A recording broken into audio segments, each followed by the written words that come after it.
இயேசு உங்களை நேசிக்கிறார். பிரியமானவர்களே, இந்த நாளில் ஆண்டவர் நம்மளோடு பேசும்படியே வேதத்திலிருந்து 2 வசனங்களை கூட வாசித்து ஆண்டவர் நம்மளோடு பேசுகிற காரியத்தை பார்ப்போம்.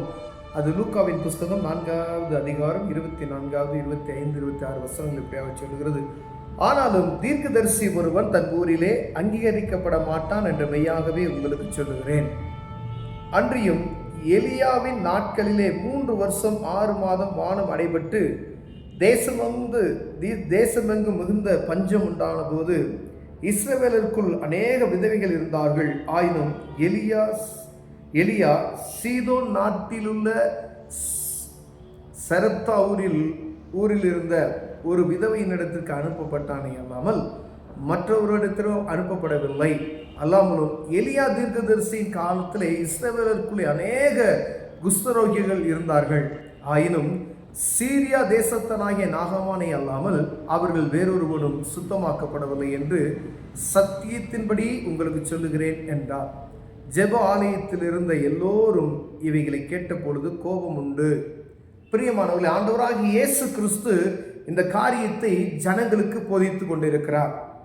ஏன் அப்படின்னா, ஒரு தீர்க்கதரிசிக்கு சொந்த ஊர்ல மதிப்பு கிடையாது, அவர்களை விசுவாசிக்க மாட்டார்கள். இதுல நிமித்தம் நம் ஆண்டவர் நம்மளோடு பேசுகிற காரியம் என்ன? அவிசுவாசமான காரியம். விசுவாசம் ஏன் நம்ம கிட்ட இல்லை அப்படின்னு. ஆண்டவராக இயேசு கிறிஸ்துவை தரித்திருக்க நாம் ஒவ்வொருவரும் விசுவாசத்தில் உறுதியுள்ளவர்களாக இருக்கிறோம். நம்ம இயேசு கிறிஸ்துவை சொந்த இரட்சகராய் ஏற்றுக்கொண்டதே விசுவாசிகள் என்று அழைக்கப்படுகிறதே, இந்த இயேசுவை சொந்த இரட்சகராய் ஏற்றுக்கொண்டதுக்கான விசுவாசி என்று அழைக்கப்படுகிறோம். விசுவாசி என்று அழைக்கப்படுகிற நாம் அவிசுவாசியா இருக்கக்கூடாது என்பதற்காக ஆண்டவர் இந்த காரியத்தை நம்மளோடு ஈடுபடுகிறார். பிரியமானவர்களே, பாருங்க, ஒரு தீர்க்கதரிசி அந்த இடத்துல ஏன் அங்கீகரிக்கப்படலை அப்படின்னா, அவங்களை விசுவாசிக்கிறதுல ஆண்டவர் இவர்களை கொண்டு ஒரு அற்புதம் செய்ய முடியுமா? இல்லை. இயேசு கிறிஸ்துவுக்கே அப்படிதான் நடந்தது. அவங்க ஊர்ல இவர் நம் கண் முன்னாலே பார்த்தவர் தானே அப்படின்ற ஒரு எண்ணம் அவர்களுக்குள் இருந்தது. பாருங்க, அதே ஊர்ல பஞ்சம், 6 மாதம் கடுமையான பஞ்சம் வருகிறது. எலியா தீர்க்கதரிசி எங்க கொண்டு போய் வேற ஒரு இடத்துல இருக்கக்கூடிய ஒரு விதவையின் வீட்டில் ஆண்டவர் வைத்து போஷிக்கக்கூடிய ஒரு சூழ்நிலையை காண்பிக்கிறார். பிரியமலையே, அப்படின்னா அங்க இருக்கிற ஜனங்களுடைய அவிசுவாசத்தை கண்டு, இதே போல இங்க இருக்கக்கூடிய ஒரு சகோதரிகிட்ட போய் நம்ம சொன்னா அவர் சொல்லியிருந்தாருன்னா அந்த தீர்க்கதரிசியுடைய சத்தத்துக்கு இவங்க செவி கொடுத்திருப்பார்களா என்பதை நம்மளால உணர்ந்து கொள்ள முடியல. அந்த விசுவாசம் குறைவாக இருந்தது நிமித்தமாகவே வேறொரு இடத்துல போய் அவரை பூசிக்கிறதை பார்க்க முடிகிறது. நாகமானுடைய காரியத்தை பாருங்க. நாகமானுடைய விசுவாசத்துல அங்க இருக்கக்கூடிய ஒரு ராஜா, சீரிய தேசத்தில் இருக்கக்கூடிய ராஜா இஸ்ரவேல் தேசத்துக்கு ஒரு கடிதத்தை எழுதுகிறார்.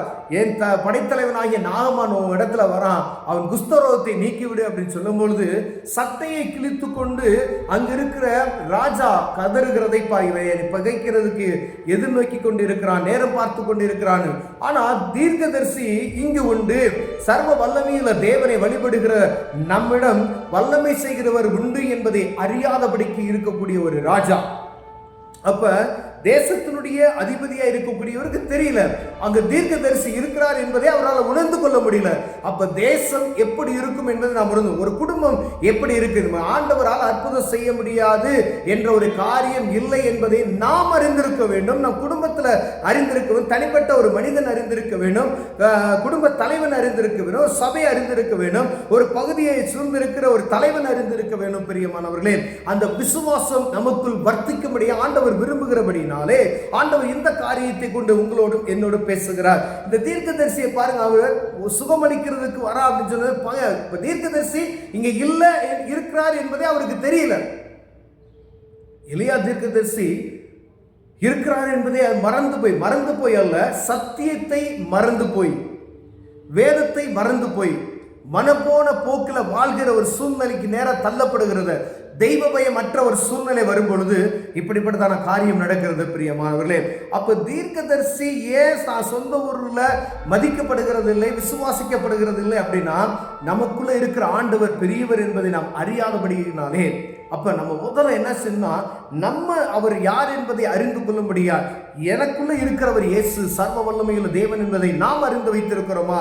இல்ல ஒரு சின்ன காரியம் அப்படின்னா வேறு எங்கேயோ ஓடி போய் அடுத்தவங்கள்ட்ட போய் ஒரு ஜெபத்தை கேட்பதற்கு எதிர்நோக்கி இருக்கிறோமா என்று பார்க்கும்படி ஆண்டவர் உங்களோடு பேசுகிறார். பிரியமா, உங்களுக்கு ஒரு காரியம் ஃபர்ஸ்ட் நீங்க தான் ஜெபம் பண்ணணும். நீங்க தான் ஜெபம் பண்ணணும். ஏன்னா உங்க பேர் விசுவாசி. விசுவாசியே பதறாதே அப்படின்னு சொல்றார் ஆண்டவர். அப்ப விசுவாசி என்று அழைக்கப்படுகிற நாம் என்ன செய்யணும்னா, ஒரு காரியத்துக்கே ஜெபிக்கணும், முதல்ல நம்முடைய பிரேயர் அதுல ஃபர்ஸ்ட் இருக்கணும்.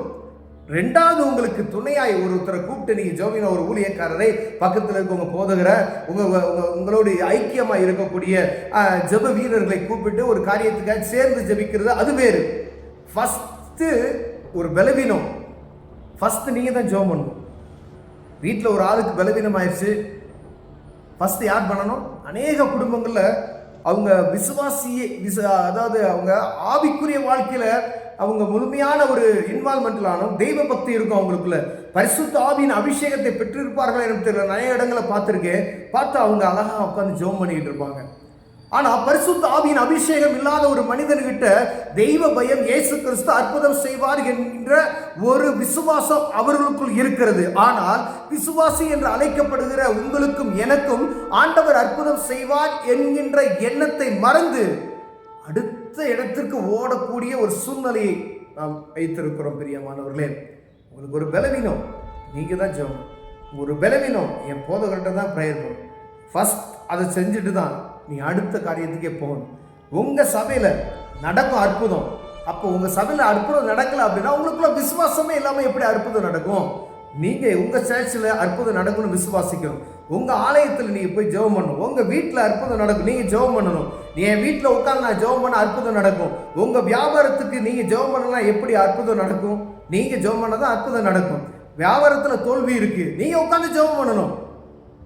நம்ம ஜெபமே பண்ணாதபடிக்கு ஒரு ஆசீர்வாதத்தை நோக்கி பார்க்கிறது, இயேசு கிறிஸ்து என்னோடு இருக்கிறார் என்பதை மறந்து போய் இருக்குவோமே, ஆனால் எப்படி ஆண்டவர் நம்மை ஆசீர்வதிக்க முடியும்? நான் விசுவாசி என்று பெயரை மாத்திரம் வைத்துக் கொண்டு அவிசுவாசியா நான் இருந்தேன், ஆனால் ஆண்டவர் நம்ம தொழிலை எப்படி ஆசீர்வதிக்க முடியும்? நம்ம சபையை எப்படி ஆசீர்வதிக்க முடியும்? நம்முடைய குடும்பத்தை எப்படி ஆசீர்வதிக்க முடியும்? விசுவாசி என்றதுக்கு அர்த்தத்தை நாம் முதலில் அறிந்தவர்களாய் இந்த இடத்துல ஆண்டவர் சொல்றாரு. இங்க இருக்கக்கூடிய அவர் சொல்லும் போது அவர் ஒரு தீர்க்கதரிசி அங்கீகரிக்கப்படாம போறதுக்கு காரணமே இதுதான் அப்படின்றார். அப்ப ஒவ்வொரு தனிப்பட்ட மனிதனுக்குள்ளேயும் இந்த விசுவாசத்தினுடைய உறுதிப்பாடு இருக்குமே, ஆனால் அப்ப குடும்பத்தை குறித்து, சபையை குறித்து, பட்டணத்தை குறித்து, தலைவரை குறித்து, வியாபார எல்லா இடத்துலையும் அந்த விசுவாசம் வர்த்திக்க செய்யும். அப்ப எனக்குள்ள அது வரணும், அடுத்து என் குடும்பத்துக்குள்ள வரணும், அடுத்து சபைக்குள்ள அந்த விசுவாசத்தை உறுதிப்பாட்டை 2025 வருடங்களுக்கு முன்பதான் எழுதப்பட்டது காரியம். ஏசாயா தீர்க்கதரிசி காலத்திலேயே விசுவாசம் இல்லாதபடியினாலே ஆண்டவர் வேற இடத்துக்கு ஒரு மனிதனை அனுப்பி அங்கு தீர்க்கதரிசியை போஷிப்பதற்கு ஒரு மனுஷியை ஏற்படுத்துகிறார். இங்கு அநேக குஷ்டரோகிகள் இருந்தார்கள், அவர்களால் சுகம் பெற்றுவதற்கு விசுவாசமற்றவர்களாக இருந்தார்கள். வேறு ஏதோ ஒரு இடத்துல இருந்த ஒரு நாகமான் என்கிற ஒரு படைத்தலைவன் அங்க ஒரு சிறுபெண்ணை சொல்லுவது நிமித்தமாக இங்கே வந்து அற்புதத்தை பெற்றுக்கொண்டு போகிறான். அவருடைய மாமிசம் குழந்தையின் மாமிசம் போல மாறினது என்று வேதம் எழுதி வைத்திருக்கிறது. பிரியமானவர்களே, அப்ப பாருங்க அந்த மனிதன் கேட்டுட்டு போற ஒரு கடைசி ஒரு கேள்வி. அந்த நீங்க 2 ராஜாக்களின் புஸ்தகம் 5வது அதிகாரத்தில் நம்ம வாசிக்கும் பொழுது, நான் போய் விக்கிரகத்தின் முன்பதாய் நான் செய்கிற வேலை நிமித்தமாய் அங்கு வணங்கக்கூடிய ஒரு சூழ்நிலை வரும், மன்னிக்க வேண்டும், தீர்க்கதரிசியை பார்த்து ஒரு பெர்மிஷன் வாங்குறத பார்க்க முடியும். அதே போல இங்க இருக்கக்கூடிய மண்ணை அள்ளி நாங்க போய் ஒரு பலிபீடத்தை கட்டுவதற்கு உதவி செய்ய வேண்டும் என்று சொல்லி கேட்கிறத, அப்ப ஒரு 100 மனிதனுக்கு வேறு தேசத்தில் இருக்கக்கூடிய ஒரு மனிதனுக்குள்ள காணப்படுகிற விசுவாசம் எனக்குள்ளாய் காணப்படுகிறதா என்று பார்க்கும்படி ஆண்டவர் உங்களோடும் என்னோடும் பேசுகிறார். ஒருவேளை இந்த விசுவாசத்தில் நம்ம குறைச்சல்களாய் காணப்பட்டோம்னால், ஆண்டவரே விசுவாசத்தை வர்த்திக்க செய்யுங்க அப்படின்னு சொல்லி நம்ம கேட்டோம்னா ஆண்டவர் அதை அற்புதமாய் செய்வார். ஏன் அப்படின்னா, இந்த விசுவாசம் இல்லாதபடி அற்புதத்தை பெற்றுக்கொள்ள முடியாது. விசுவாசி தான் அவிசுவாசம் நமக்குள்ள பெருகிருச்சு. ஆனா ஆண்டவர்கிட்ட போய் பாருங்க, ஒரு புதிய ஏற்பாட்டின் காலத்தில் இயேசு கிறிஸ்துவிட்ட போய் ஆண்டவரே ஒரு மனிதன் கேட்கிறான், என்னுடைய அவிசுவாசம் நீங்கும்படி என்னை திடப்படுத்துங்க அப்படின்னு சொல்லி. அப்ப எனக்குள்ள அவிசுவாசமான காரியம் வருகிறதுனா இயேசு கிறிஸ்து தான் நீங்க போகணும், அவர்கிட்ட தான் போகணும். ஆண்டவரே எனக்குள்ள அவிசுவாசமான காரியம் வருது, இந்த அவிசுவாசமான காரியம் என்னை விட்டு எடுத்து போடுங்க நீங்கள் சொல்லி ஜெபித்தீர்களானால் ஆண்டவர் அவிசுவாசத்தை எடுத்து போட்டு என்றும் விசுவாசத்தோடு நிற்க உதவி செய்வார். கண்களை மூடுவோம், ஜெபம் செய்வோம். அன்பின் தகப்பனே, ஆண்டவரே, எங்களுக்குள்ள விசுவாசம் பெருகட்டும் நாங்கள் ஜெபிக்கிறையா. அவ்விசுவாசத்தை உண்டு பண்ணுகிற வான மண்டல வல்லமைகளை கட்டி நிர்மூலப்படுத்துகிறோம். இயேசுவின் நாமத்தில் பிதாவே, ஆமென்.